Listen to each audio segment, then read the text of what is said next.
free and fair. Well, let's return now to the news that Israel's parliament has passed a law to ban UN relief agency UNRWA from operating inside the country. We can speak to Zvika Klein, editor-in-chief of the Jerusalem Post. Thanks very much for your company here on BBC News. Can you just start by telling us whether this ban on UNRWA was expected?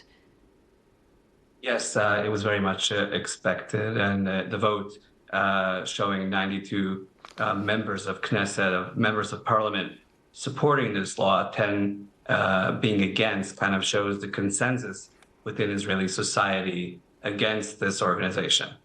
What kind of impact could this potentially have? I think the impact is definitely very big. We're talking about an organization that assists millions of descendants of Palestinians and Palestinians, whether in Israel and also other countries.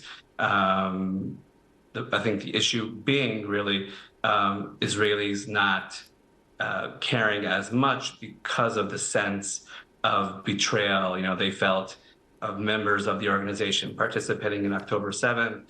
We've seen countries such as Switzerland decide to stop the funding for UNRWA, the United States, on and off the funding, as well as the European Parliament in 2021.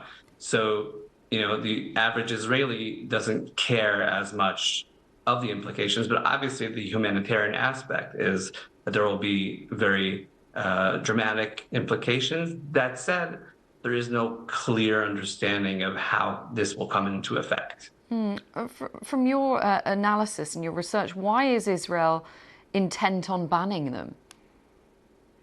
So, as I said very shortly, UNRWA schools teach that Jews and Israelis are either bad people or demons, or some schools will just not even acknowledge the fact that Israel exists or is allowed to exist. A number of members of, and there was an investigation at the United Nations, members of UNRWA participated in the massacre of Israeli civilians on October 7th, just a year ago. So, add all those things together, and having an Israeli hostage say that she was at the home of an UNRWA teacher as a kidnapped.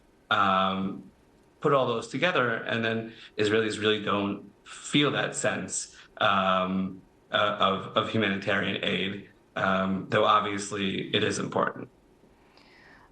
We should point out that the UK and US have